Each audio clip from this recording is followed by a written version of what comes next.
Hi, everybody. My name's Tara. I'm with Socialist Alternative. We organized an action conference today to talk about the next steps for the movement to defend abortion rights. So I want to thank those that came out for it today. If you're out here in the park and you want to talk about getting involved, becoming a part of this movement, feel free to come on over. We want to make sure that this movement doesn't fall into a dead end. We want to make sure that we're organizing and we're going to fight and defend abortion rights. Like I said, my name's Tara. I'm a member of Socialist Alternative. And just like all of you, I'm here to stand up and say that there's no damn way that we are taking the Supreme Court ruling lying down. 70% of Americans oppose the overturn of Roe v. Wade. And support for abortion is higher now than it was when we won Roe in 1973. We are not going to let this happen without a fight. We are going to organize and we are going to defend abortion rights in this country. It's been confirmed that the Supreme Court has taken a preliminary vote to overturn Roe v. Wade, and this means that abortion would be banned in 22 states, many essentially overnight. But now is the time to fight back, and we can't wait on the court system. That's right. And we can't wait on the political establishment. No, that's for sure. And we can't wait until November and then vote for more pro-choice candidates like Biden has suggested. Because this is not an issue that can wait until November. Exactly. This decision is expected officially in June. And we've already got long waits and staff shortages in the few clinics that remain open, facilities that have seen a significant decline in funding and have had to shut their doors. After Texas banned almost all abortions after about 6 weeks, Planned Parenthood said its clinics in neighboring states saw an almost 800% increase in abortion patients. This is not an issue that can wait. That's right. Instead, we can fight back and we can win. Look at how Roe was won. A mass movement in the streets, organized with clear demands. It took a movement to win Roe. It will take a movement to defend it and extend it. And I mentioned Roe, but we can look at the lessons from Argentina, where millions took the streets demanding abortion rights. In 2018, the movement came incredibly close to forcing through a victory for abortion rights, with the Argentinian Congress failing to legalize the procedure by just a few votes. Rather than accept defeat or wait on legislators to change their mind, the green wave for abortion rights continued to build. Activists shifted their narrative by accurately exposing the dire effects an unwanted pregnancy can have on women. They consistently explained that abortions will continue to happen at similar rates, regardless of legality, and demanded that lawmakers support the right to choose to avoid more people dying from unsafe illegal abortions on top of the thousands of Argentinians who had already met that fate. Movements in the streets with bold organizing shifted public opinion. It brought even more people into the struggle and ultimately forced the government's hands, and that's how they won. In 2018 as well, Ireland repealed its onerous 8th Amendment, which banned abortions completely across the country. A mass movement was built following the death of a young immigrant woman who died in the hospital because the doctors refused to terminate a pregnancy that was slowly killing her. Following her death, there were marches and rallies around Dublin, led by members of the Socialist Party in Ireland. Abortion buses traveled around the country with women publicly taking abortion pills in open opposition to the ban. These actions, these marches, were linked to a working class political program, and after a continually escalating struggle, the government was forced to allow a referendum on the question, and abortion was legalized across Ireland. From Argentina to Ireland to the recent victories in Mexico, movements are either winning or expanding abortion rights, and these movements have taken up the tactics of protests, student walkouts, strikes, and other militant actions to fight against the far right. At the same time, countries like Poland and China have issued restrictions on abortion rights, as we're seeing in the United States, and it is critical that we organize an international, working class approach, acting in solidarity and sharing lessons that fights for abortion rights worldwide.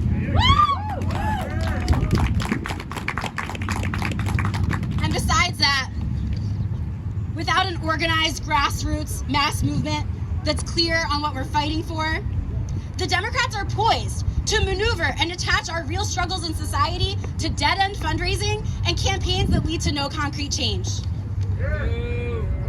Like they did with the $15 minimum wage and expanding healthcare and canceling student debt. Because this is happening when we've got a Democratic majority House and we've got a Democratic president sitting in the White House who said he'd defend Roe. The Democrats have full control in DC. They should immediately end the filibuster and legalize abortion. But no, instead of passing legislation, instead of actually being a part of the fight to defend abortion rights, the Democrats are ultimately funneling people towards the polls for the midterms and election fundraising campaigns. They want the movement to wait till November. They are openly admitting that they think it's okay for millions of people to completely lose access to safe legal abortions for months at a minimum, when we're already in a crisis. And not only do they have no real plan to defend abortion rights with the urgency that we need, the Democratic Party is actively working against our movement. I mean, we've seen the Democrats harbor an anti-choice wing in their party for decades. But among their latest hypocrisies, the DNC is bankrolling anti-abortion candidates this midterm cycle. Nancy Pelosi was just in Texas this week, campaigning for an anti-choice Democrat who's facing off against a progressive pro-choice challenger. What was her defense? Her defense was, I support every one of my incumbents, from right to left. No wonder they leave working people struggling to survive during a pandemic, and meanwhile attempting to fund abortions ourselves. Enough. Working people deserve a party that's got a backbone, that isn't going to stifle our movement and try to lower our expectations.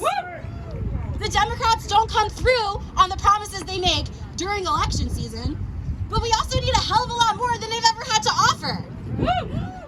We need a party that's going to support the struggles of working people, that's going to represent working people, that's going to protect our rights in our healthcare system, in our schools, in our workplaces.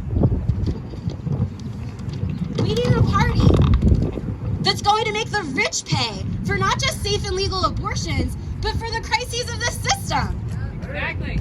The Democrats have used the same anti-working class consultants as union-busting Starbucks CEO Howard Schultz. Could you imagine if instead we had a party that was on the side of workers? On the side of our movements? The Republicans and Democrats have their differences, but at the end of the day, while they may try to pander to us, ultimately they're beholden to their billionaire friends and corporate donors. And we don't have time for that. We've already seen Missouri considering a law to sue anyone that helps a Missouri resident have an abortion, from their driver to their out-of-state physician. Republican State Representative Mary Elizabeth Coleman, who's pushing the Missouri policy through, even cited Illinois as her example. There are no safe states. This kind of legislation is an attack on abortion rights and on healthcare workers in every state. And the right won't stop at banning abortion. If the leaked Supreme Court decision stands, it will provide the legal justification for overturning the Supreme Court decision that legalized gay marriage. The right is organizing to ban abortion nationwide and to broaden the onslaught of attacks on LGBTQ people in our schools, in our workplaces, and in our homes. And the only way that we will defeat this attack on abortion rights and defeat the right wing is through building a mass working class centered movement that fights not just for abortion rights, but against oppression in all its forms. We need safe abortion for free on demand. We need Medicare for all with full reproductive care and full gender-affirming care for all. We need to defeat the reactionary anti-trans laws that are sweeping states across the country. And I'm proud to have joined many of you in the streets downtown today in Chicago, and in solidarity with the pro-choice rallies, marches, and action conferences like this one that are happening across the country this weekend, that have been happening since last week. We need to keep building. We need to keep building. Our movement will be strongest when we fight together across the country and across the globe and boldly put forward demands that take on the root causes of oppression, that take on the exploitative, racist, sexist, and anti-gay system of capitalism. Woo!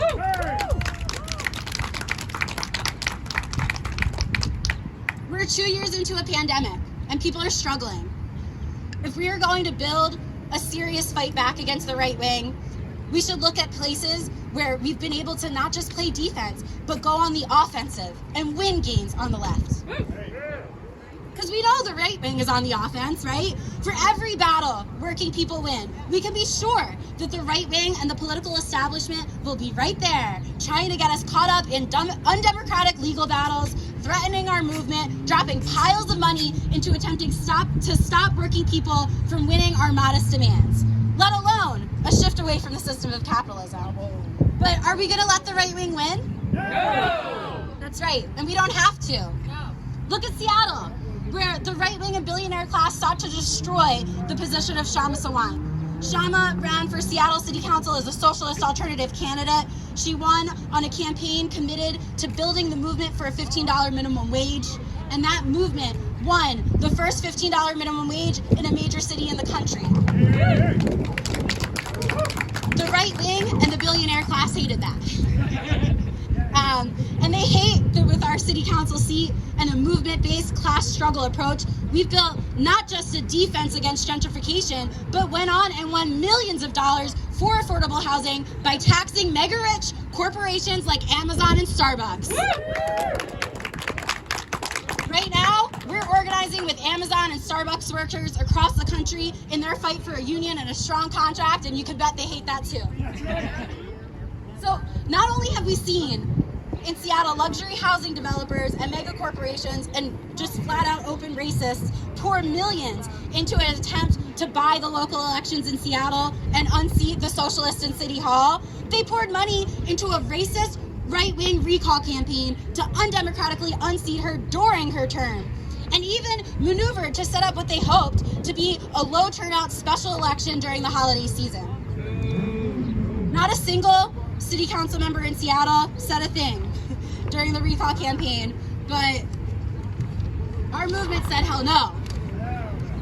We had volunteers door knocking, setting up neighborhood tables, setting up ballot printing stations. We made sure everyone in Kshama's district knew about the election, knew the recall campaign was funded by Trump donors, and knew that this was an attack not just on her seat, but on our movement. We called on working people to defend our seat and our wins, like the Amazon tax. We organized an intense ground game. We reached out to working people across the country to build a campaign that was going to, fight back across the country against this right-wing attack with our grassroots campaign that was funded without a dime of cash from big business, but instead from donors across the country and more in-district local donors than any other campaign in Seattle history. And so we won. And that's what we need to do, not just to defend abortion rights, but to expand abortion access. Because coordinated grassroots action around clear demands with an eye on building an even bigger, stronger, and effective movement is what it's going to take to win and expand abortion rights. And we have already seen all over the country people pouring out into the streets at rallies and action conferences just like this. And this is only the beginning. We need to talk to our neighbors. We need to talk to our classmates, our coworkers, no matter what state, and we need to organize walkouts and strikes. We need to build a movement that exposes this right-wing attack for what it is, gets really clear on what we need, and we need our movement to recognize that we are the ones that can change the game. Mass movements of working people are what it takes to win, and we can win and change society. We should shut this country down if we need to. We will defend abortion rights. And that's not where things end. If abortion was codified into law tomorrow, the struggle against gender oppression and the struggle for reproductive rights and access would still be far from over. We know we will see the ramping up of further attacks, and abortion funds and then voting blue aren't going to cut it. We need system change. Gender-based oppression, all oppression, is inherent in a system that prioritizes profit over healthcare, profit over a living wage, profit over our bodily autonomy, profit over saving the planet. We need to link our struggle every step of the way to fighting against capitalism. And we should have a say over what happens in our communities and in our workplaces. We should not be forced to work in dangerous conditions ever, let alone during a pandemic while corporations are seeing record profits.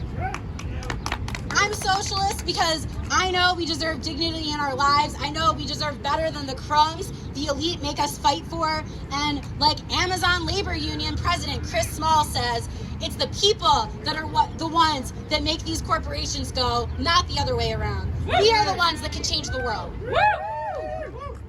Socialist Alternative is building student walkouts locally and across the country for May 13th. Let us know if you want to be a part of that. And if you want to organize at your school. Planned Parenthood has called for protests across the country on May 14th. And I think we should go.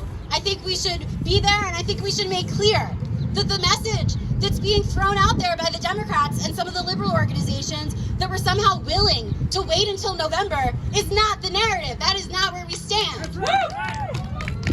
So let's organize a socialist feminist caucus that links the struggle for abortion rights to the struggle to organize in our workplaces, to the struggle against police brutality, and to the struggle against this rotten capitalist system. Thanks so much for your time, everybody.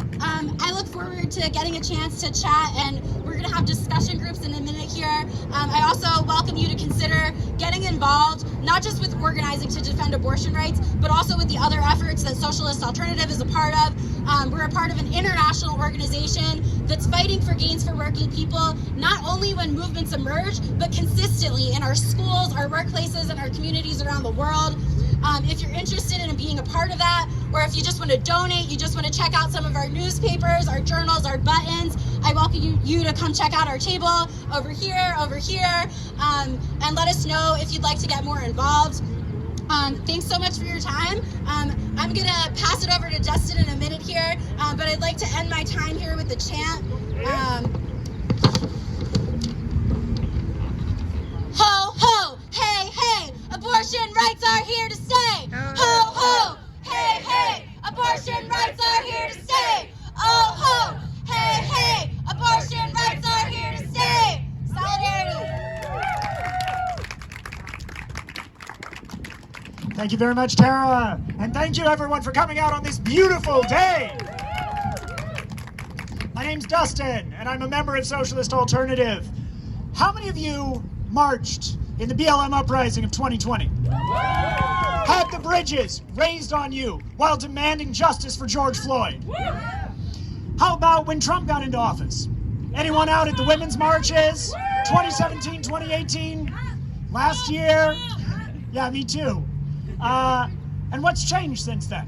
Has there been justice for the black community? No! An end to police murders of the prison industrial complex? How about women's rights, trans rights, queer rights? Has systemic misogyny been brought to an end? No! Have reproductive rights been protected? No! They've been attacked. And on all counts, I think sadly we have to acknowledge the answer is hell no. Hell no! So what does that mean for our movement? Are we forced to conclude that mass rallies and marches don't get the goods? No. The corporate media and the political establishment would sure like us to think so. They will tell us that the best, and in fact the only thing that we can do is elect more pro-choice Democrats into office, so-called. This is the message that has flooded my inbox since the Alito draft opinion was leaked on Monday night. Did you get these emails? Yeah. From Joe Biden and Nancy Pelosi and Chuck Schumer and Lori Lightfoot and JB fucking Pritzker. All making urgent pleas for money and support for the so-called Party of Roe. Well, where has that gotten us? Absolutely nowhere. So, where does that really leave us? Well, I'm here to say that the Women's March was not unsuccessful because it wasn't big, but because it funneled all of the energy into voting for Democrats. Literally, millions of people flooded the streets around the country and then were told to go home and wait until their next chance to get inside the ballot box. The same was true with the Justice for George Floyd movement, which was literally the largest protest movement in world history. The Dems did their photo ops in Kente Claus, and where did that get the rest of us? Nowhere. Justice for George Floyd! That's right. But we certainly didn't get justice for George Floyd, right? Justice for him! But we got more police repression backed up by members of the black misleadership class like Lori Lightfoot and the new mayor of New York, Eric Adams, Democrats both. The fact that black working class women in particular are used by the Dems, praised for voting, and now are abandoned shows the rottenness of the two-party system. There is another option, and it starts right here. Our marches and rallies need to be tied to a clear political demands and an accountable democratic organizing structure. This is how we can most effectively fight and win, and this is why Socialist Alternative has called this action conference here today. Today, we need to discuss the way forward, a path that is independent of the Democratic Party. In fact, one that goes toe-to-toe with them. The Alito opinion would lay the foundation not just for overturning Roe v. Wade, but also Obergefell v. Hodges, which won the right to gay marriage at a federal level. This movement must be seen correctly. This moment must be seen correctly as an attack on women, trans, and gender non-conforming individuals, most significantly, those who are young and working class. These are positions that the Democratic Party has been lukewarm on in the past at best. Obama and Biden both promised to immediately pass legislation to codify abortion rights. And this has not been done, right? Right. Not only that, but prominent Democratic Party officials, as Tara said, like Nancy Pelosi, have been out hitting the campaign trail right now in support of anti-abortion Democrats. We must refuse to accept the positions of these careerists who talk out of both sides of their mouths. We must demand that Congress and the Biden administration codify Roe now. The filibuster must be ended, as it remains the flimsy excuse that Democrats hide behind for not passing meaningful abortion and gender-affirming protections. But defending Roe is not enough. Abortion codification must be included as a part of a Medicare for all single-payer healthcare system, which would guarantee universal access to abortion, reproductive, and gender-affirming care, free and on demand, as well as universal child care and universal paid parental leave. These demands must be front and center in our approach. We must bring these demands into our workplaces and our unions, into our schools and community organizations, with broad support. These demands can link our protests to student walkouts, to workplace solidarity actions, and in fact, yes, strikes. It is absolutely critical that we begin building these structures today and begin utilizing them immediately. We should use our action conference here today to help organize student walkouts on Friday, May 13th. And we should coordinate and spread the word to build a socialist feminist contingent at the marches on the National Day of Action planned for next Saturday. This approach will be all the more important because we know that the Democratic Party, which is currently under the gun for taking no action to defend Roe, will work quickly to try to funnel energy of the movement back into the voting booth, and the NGOs that support them will provide cover for the same. While this antagonistic approach to the Democrats can seem daunting, it's literally what every NGO-led march of the last 10 years has told us we could not do. There are examples of what it looks like to fight on this basis and win. Most notably is Socialist Seattle City Council member Shama Sawant, who has used her independent socialist seat to build movements, to tax Amazon, to fund affordable housing in the city. As a part of this campaign, she had every Democratic Party official in Seattle gunning to defeat the campaign. And when they were unsuccessful, they built a recall campaign to try to remove her from office.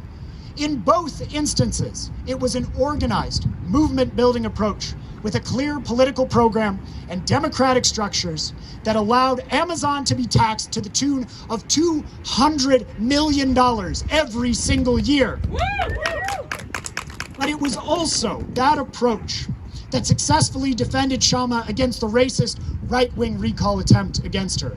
It's these tactics, when applied here in Chicago and across the country, that can defend and expand abortion rights, trans rights, queer rights, and more.